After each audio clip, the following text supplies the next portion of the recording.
pembelajaran pengelolaan bisnis retail tentang administrasi gudang. Disimak videonya baik-baik teman-teman. Pengertian administrasi gudang. Sistem administrasi pergudangan adalah suatu sistem pencatatan dan pengendalian detail mengenai keluar masuk ke barang dari suatu perusahaan. Sistem ini memiliki peranan penting karena memang mengontrol pergerakan barang, sehingga dapat diketahui jumlah dan penerimaan bahkan pengiriman barang. Nah, selanjutnya itu ada tugas administrasi gudang. Yang pertama, menerima serta memproses permintaan pesanan dari pemasok gudang. Yang kedua, mengisi data atau informasi yang dibutuhkan untuk pengiriman.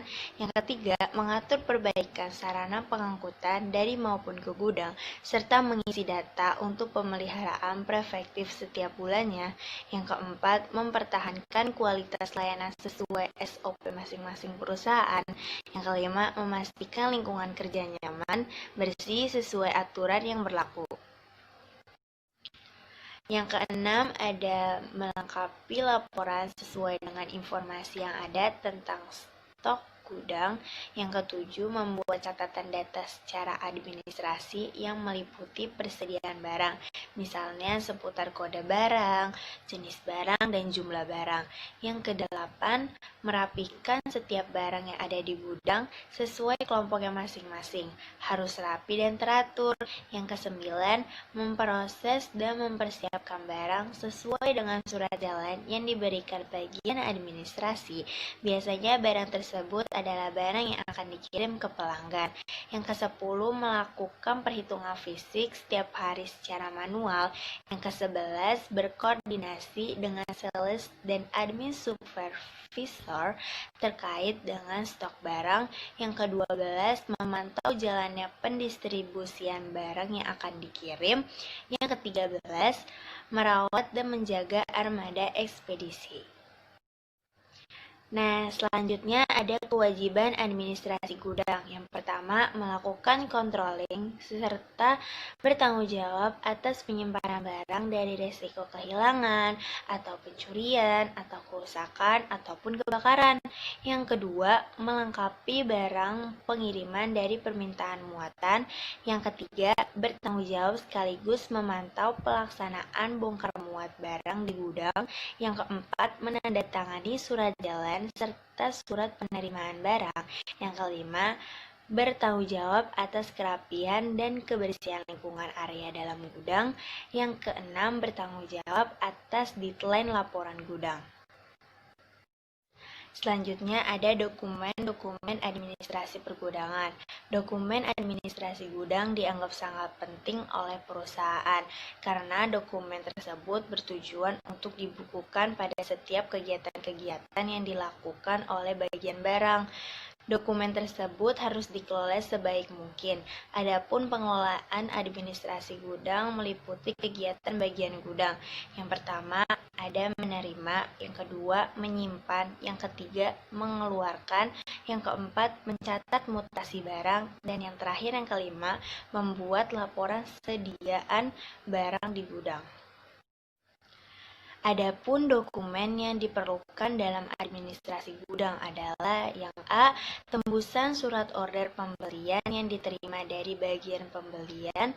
Yang B, tembusan laporan penerimaan barang yang diterima dari bagian penerimaan beserta barang yang bersangkutan. Yang C, surat order pengiriman barang yang diterima dari bagian order penjualan atau penjualan kredit. Yang D, tembusan faktur yang diterima dari bagian order penjualan atau penjualan tunai.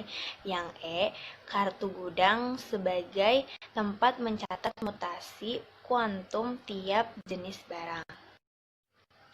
Dalam rangka melaksanakan tanggung jawab atas barang-barang dalam gudang, maka kepala gudang harus membuat pembukuan barang-barang dalam gudangnya.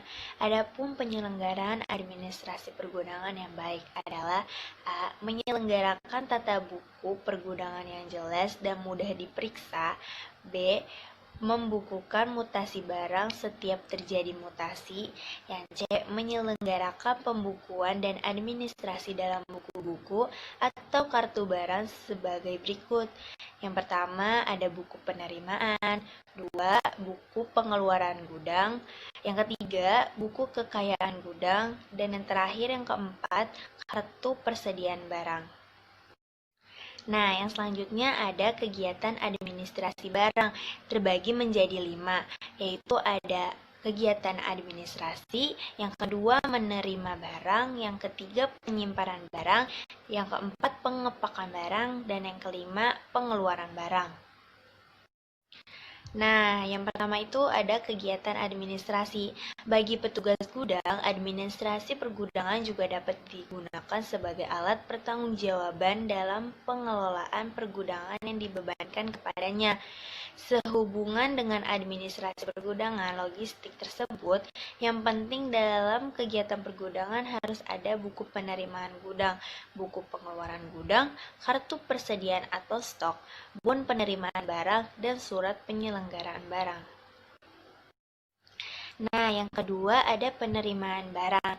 Penerimaan barang merupakan segala awal arus barang yang bergerak di gudang. Penerimaan barang dari pemasok atau rekanan memang kelihatan mudah, namun bila hal ini tidak memiliki sistem yang mengatur, maka bisa dipastikan akan mengganggu produktivitas. Berikut adalah hal-hal penting dalam penerimaan barang. Yang pertama, bukti pesanan barang dari gudang untuk memastikan pesanan barang dalam spesifikasi tepat. Yang kedua, bukti tanda barang diterima untuk penagihan. Yang ketiga, cek bukti pemesanan dengan fisik barang. Yang keempat, cek expired date dan kondisi barang. Yang kelima, memasukkan barang ke penyimpanan. Nah, yang selanjutnya itu yang ketiga ada penyimpanan barang. Dalam penyimpanan barang di gudang, ada dua metode penyimpanan barang yang biasa digunakan. Metode atau prosedur penyimpanan tersebut adalah LIFO, last in first out, dan FIFO, first in first out. Metode penyimpanan barang dengan prosedur LIFO atau last in first out adalah suatu sistem atau cara penyimpanan barang di dalam gudang yang dilakukan dengan konsep barang yang datang terakhir yang digunakan terlebih dahulu. Sistem FIFO atau first in first out adalah metode suatu sistem penyimpanan barang yang dilakukan dengan sistem barang yang masuk terlebih dahulu yang juga dikeluarkan terlebih dahulu. Yang keempat ada pengepakan barang. Dalam manajemen gudang terdapat pula pengemasan barang, yaitu pembungkusan atau mengemas barang hasil produksi. Kemasan dapat didefinisikan sebagai seluruh kegiatan merancang dan memproduksi wadah atau bungkus atau kemasan suatu produk. Kemasan meliputi 3 hal, yaitu merek, kemasan itu sendiri, dan label. Ada 3 alasan utama untuk melakukan pengemasan barang, yaitu yang pertama, kemasan dapat melindungi produk dalam perjalanannya dari produsen ke konsumen. Yang kedua, melalui kemasan identifikasi produk menjadi lebih efektif dan dengan sendirinya mencegah pertukaran oleh produk persaing. Yang ketiga, dengan kemasan yang sangat menarik diharapkan dapat memikat dan menarik perhatian konsumen. Nah, yang terakhir atau yang kelima ada pengeluaran barang. Pengeluaran barang dari gudang dilakukan sesuai permintaan yang tercantum dalam bon barang. Bon barang ini merupakan bukti pendukung perhitungan barang. Pada kartu barang dicatat sejumlah pengeluaran sesuai bon tersebut.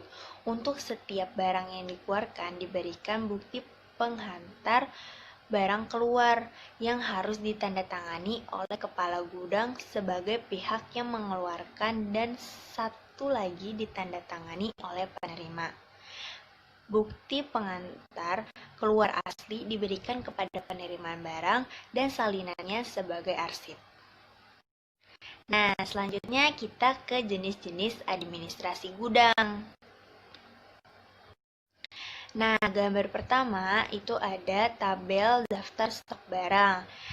Ada beberapa kolom. Kolom pertama itu ada nomor, kolom kedua ada kode barang, yang kode ketiga ada nama barang, kode keempat ada jumlah stok, dan yang terakhir ada satuan.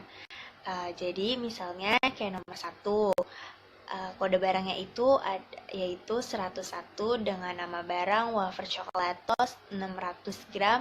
Jumlah stoknya itu ada 21 dan satuannya itu kaleng. Nah, tabel selanjutnya itu ada daftar input barang. Di sini sama seperti tabel yang sebelumnya, hanya saja ditambah dengan input barang, keluar barang, dan stok barangnya. Nah, di sini ada tabel yang ketiga, yaitu daftar keluar barang. Di sini kita akan mencari stok akhir dengan cara stok awal dikurang keluarnya barang.